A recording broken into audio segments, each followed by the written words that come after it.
For our monthly webinars. Today we're going to start by looking at Microsoft Azure, in particular Azure Storage. Then we've got David and Mircea from Veeam who will discuss backup of Microsoft 365 and why it's recommended to back up your Office 365 data.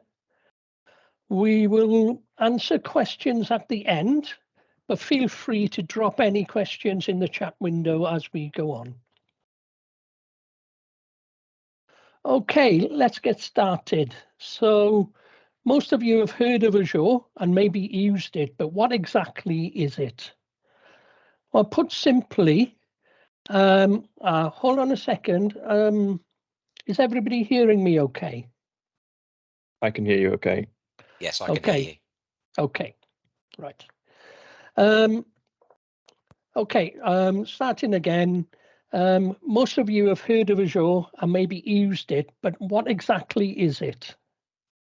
Put simply, it's a collection of cloud services managed by Microsoft, and you can use any of the services on an as-needed basis. Because the services are managed by Microsoft, you can make savings based on reducing your hardware costs, and you're able to reassign valuable technical staff resources to more productive projects. The number of services available in Azure is vast, ranging from things like websites, databases, artificial intelligence with services like speech recognition and things like machine learning and the Internet of Things. So loads of services you can pick up. The place a lot of people start, though, is with cloud storage and or with cloud VMs. Today, we're going to be concentrating on storage in Azure because we look at how it complements Veeam so that you can store your backups or even secondary copies of your backups offsite. So when you consider storage in Azure, there are 4 different types of storage, starting with file storage. File storage allows you to map shared drives to Azure and access using the SMB protocol, exactly as you do on-premise. Then there's queue storage. This stores messages that can be used for processing by asynchronous applications in Azure. Table storage then is for unstructured NoSQL data, as opposed to relational databases such as SQL databases, which are also available in Azure. Lastly, there is blob storage or binary large object data. This is probably the most used type of data in Azure. As the name suggests, unstructured objects or files can be saved to blob storage and be accessed using protocols such as REST APIs. Examples of blob storage are things like media files, virtual machine disks in Azure, and of course, backup files.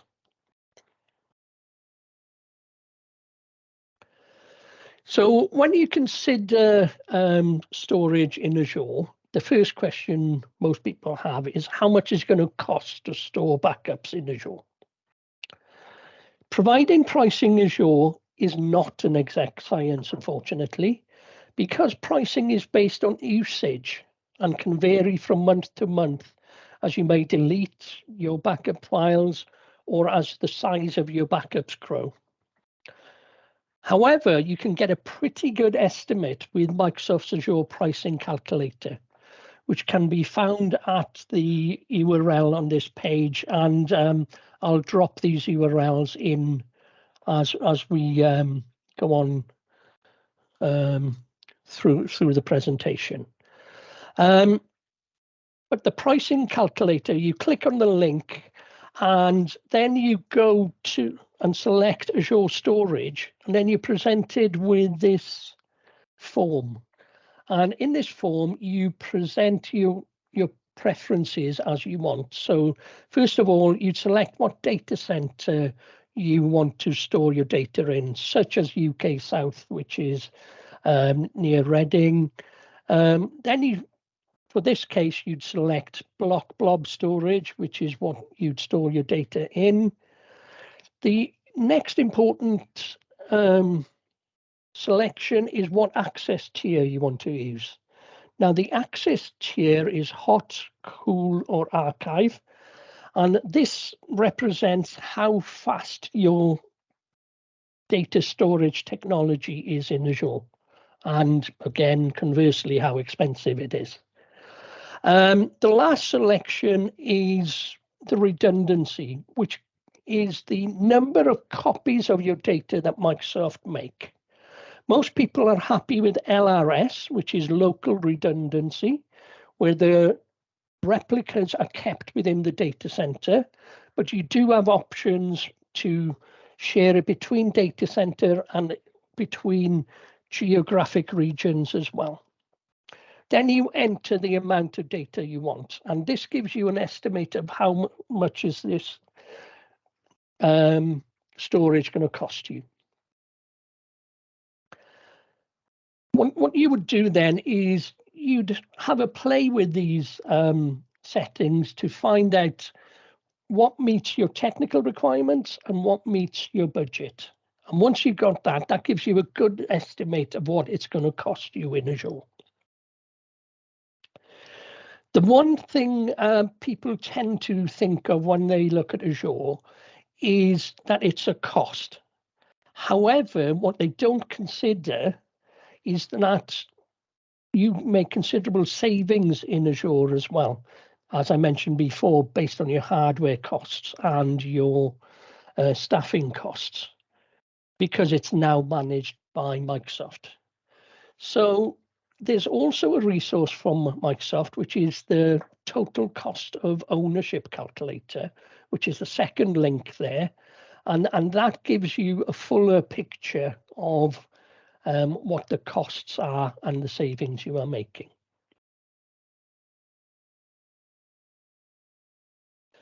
So how do you get Azure? How do you buy it? Well, it's very simple, really. We provide you with an Azure subscription. This Azure subscription gives you access to the Azure Management Portal. And in there, you have access to set up any of the services you want.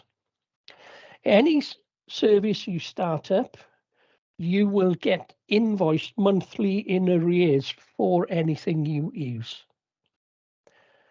A word of warning, don't go turning on any unnecessary services just because you think they look cool and you want to see what they do, because you will get charged for them. So just take care about what you turn on in Azure.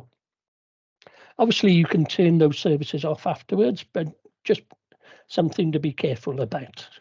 So getting an Azure subscription is as simple as that. You come to us, we provide you with a subscription and access to the management portal. Then you can do whatever you want within the Azure tenancy.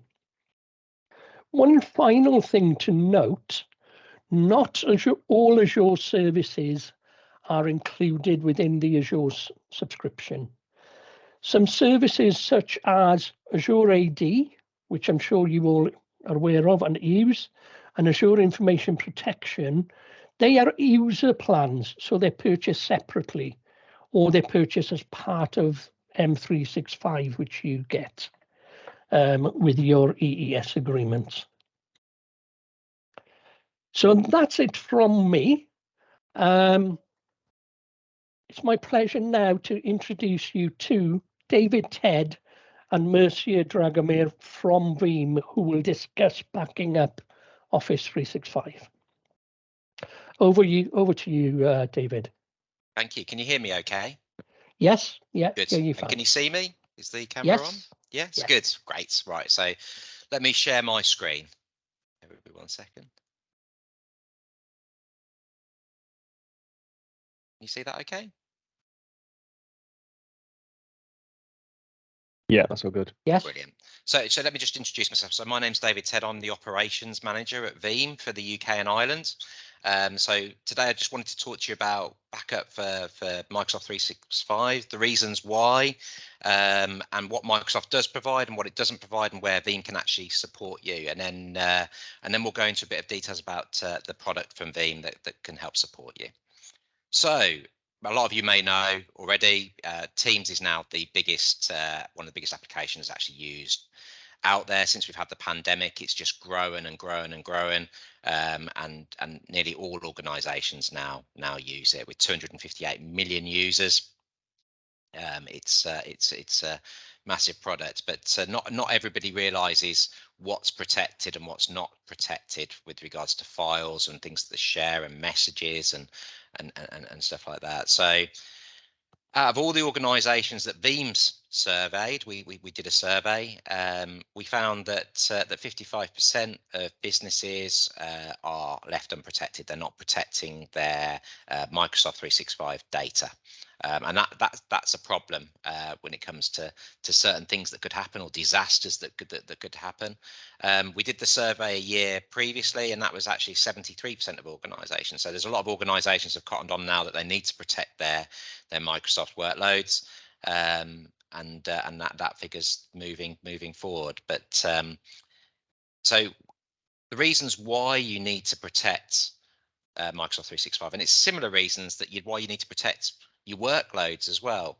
And especially if you're in the schools or an academy, and you've got people's projects or work that they need to protect. The most common reason why is accidental deletion.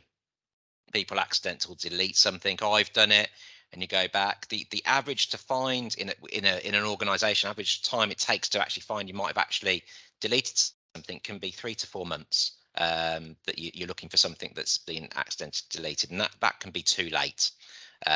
With Microsoft, there's rules. The recycle bin only holds things for 30 days after it's been deleted, and then it's permanently gone. So if it's over that 30-day period, you wouldn't be able to get it back. Other reasons is that retention policies, and being able to access details. So if you're accessing details for somebody, you may need to keep it for a number of years. Healthcare is the one that always strikes me as the biggest one of those retention policies. They have to keep it for the lifetime of the patient plus 20 years. So if you're a university keeping healthcare data, you've got to keep that data for a long period of time. And it's not just the MRI scans or other things, it's the details of as well from your Microsoft 365 perspective as well. The other thing, internal security threats. You might have a malicious insider, you might have a malicious student that goes and deletes a load of things for other people, and after 3 months you realize it and you can't get it back. Departing employees. One of the big ones out there at the moment is the ransomware, or cybersecurity rogue apps that come in. If you have a ransomware attack, the last line of defense is your backups, and making sure that you have it there, and you can check it when you bring it back to make sure that ransomware is no longer in that in the stuff you bring back. So those external security threats are obviously legal and compliance requirements with retention policies. Managing your hybrid deployments and migrations, so that's a big one as well, making sure that you can move that data where you need to be. And then the team's data structure, being able to look at those messages, maybe looking at those conversations that have happened, maybe for a compliance reason that you need to go back and have a look at that to make sure you've got that, and Veeam can absolutely support with that. So just a quick look at the sort of shared responsibility model. So Microsoft is primarily just responsible for the application and running the software as a service for you. They have some limited responsibility with short-term data loss, like the recycle bin, but primarily they're just the role of as a data processor. They're not actually responsible for the data. Your responsibility, or the organization you work for's responsibility, is the data itself. So it's all about those reasons I've just talked about: accidental deletion, malicious insiders, employer retaliation, evidence tampering, and external threats like ransomware, malware, hackers, rogue apps. All of those things are your responsibility to make sure that if you do have a disaster, that you can get that information back. So what exactly does Microsoft provide? So this is what Microsoft provides. And as we discussed before, like the recycle bin, 30 days, 1 month, that stays there and then it's permanently deleted. Your inbox or your folder data is stored in there for 2 years. But on average, with your SharePoint and your OneDrives, it's 90 days and then it's permanently gone. So if you don't have anything in place to protect this, then it leaves the organization open to all sorts of problems in the future. So what does Veeam offer? So Veeam offers complete protection across Microsoft 365. It fills all the gaps, all the areas, allowing you to keep those retention policies, allowing you to make sure that you are protected if, it's not if, it's now when a disaster will strike. So most organizations now are seeing a ransomware attack at least once a year on there, and they're getting attacked multiple times. So it's somewhere that you need to make sure that you're protecting your data. So I'm going to hand over now, and we'll just give you a product overview. So I'll stop sharing my screen, hand over to my colleague. Thank you, David. No problem. So, hi everyone, my name is Mircea and I'm a systems engineer for Veeam. As David said, I'm going to start off with a quick product overview. The solution is created to backup Exchange, SharePoint, OneDrive for Business, and Teams data, whether it's completely in the cloud or within a hybrid environment. And we can also cover fully on-prem with Exchange and SharePoint, for example.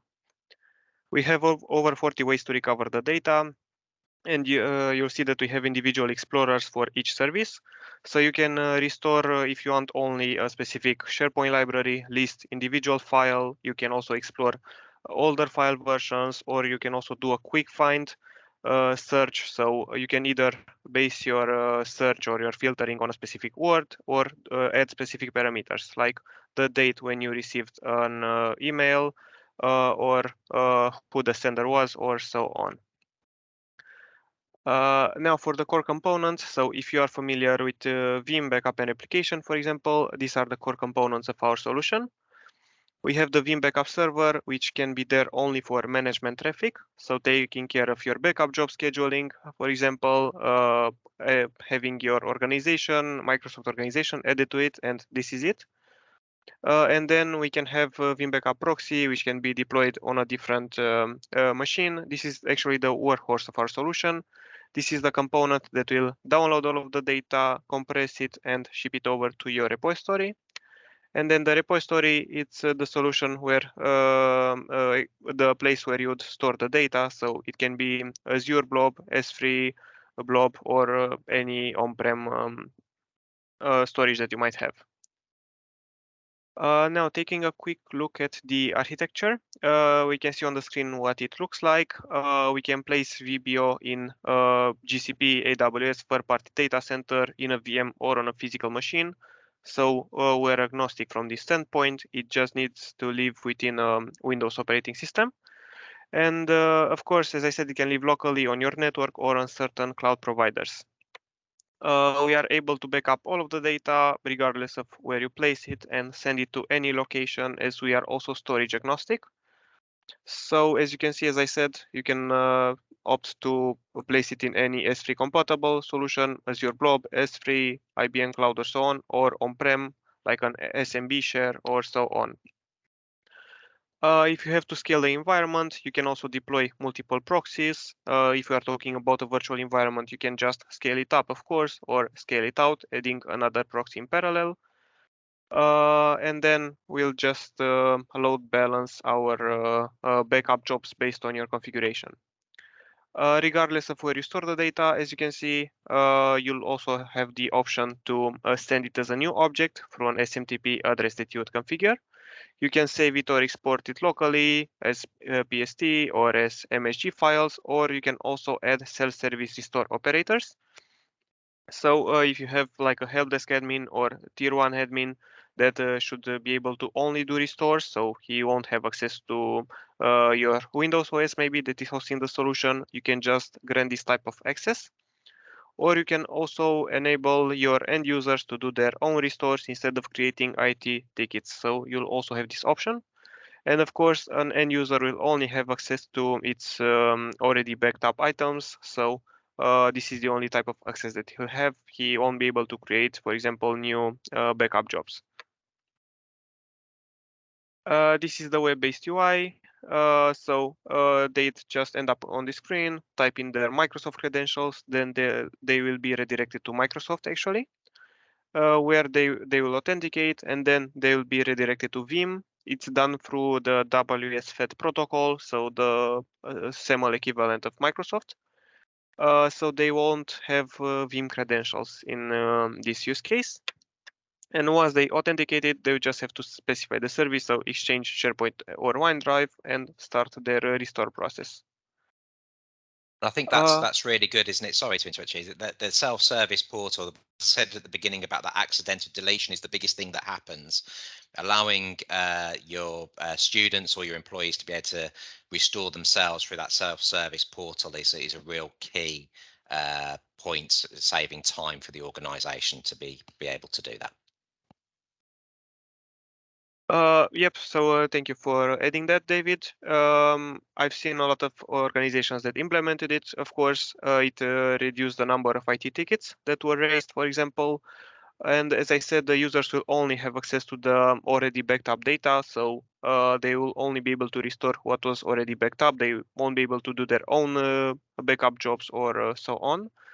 Or instead of just using the domain admin or local admin for your tier 1 resource, you can just create this type of restore operators, and they will be able to just do the restores for specific Microsoft resources. Now, this was it mostly on Veeam Backup for Microsoft. Now shifting over to Veeam Backup for public cloud. So the knowledge is similar, either if we're talking about Azure, AWS, or GCP. As David mentioned, some of the reasons for Microsoft 365, for example, as you can see, they are pretty similar with public cloud, I think, as well. The most frequent situation happening to our customers is someone getting wrong access level or someone doing some intentional deletion. It can be either a malicious insider, either a departing employee. So there are some cases where they should not have access to certain data, yet they do. They go there and delete it because they think it's either obsolete or they don't need it. With Veeam, you'll have the solution in place to solve such mistakes, as you'll be able to restore from your previous restore points. And as you can see, for other possible threats, we have seen a lot of things related to ransomware lately, malware attacks, and we all know that the current trend is that it's getting worse with all of the companies being exposed and with all of the people still working remotely at the moment. Now, as David shared the shared responsibility model that these public cloud providers have, if you go to Microsoft or to any public cloud provider, in the SLA that you sign, you'll see that it's stated that they take care of the physical disease, host networks, and things related to availability. So basically faulty hardware, but they are not responsible for the data that the users are bringing into the cloud. So again, they are empowering you with the responsibility of your data. This means that you'd have to actually back it up. The solution, so Veeam Backup for Azure, AWS, or GCP, for example, is available from the marketplace. You don't have to pre-provision any VM. And once you deploy it, it's just a short config procedure. So you'll specify an instance type, networking, its name, and then you'll just navigate into the admin account where you'd set up the proxies. So again, the component that will actually encrypt the data, compress it, and so on. The repository, the S3 blob or Azure blob where you store the data, and then you can also choose to download data on-prem if this is what you want to do. And what I think another benefit of it is the account redundancy. This is not to put all of the eggs in the same basket. You can have a production account, a backup account, a cross account, so you won't have a single point of failure. And as opposed to native tools that use just snapshots, which are, of course, a full point of the machine every time we create our backups from the snapshots, we create our backups from the snapshots that are taken, but you can set up short retention policies for your snapshots. And then you can keep a small number of snapshots and a larger number of backups because they will be way smaller as we do them in an incremental forever logic. So we'll only save the change blocks in between your backups so that our solution is also cost effective. This is what I mostly wanted to cover today.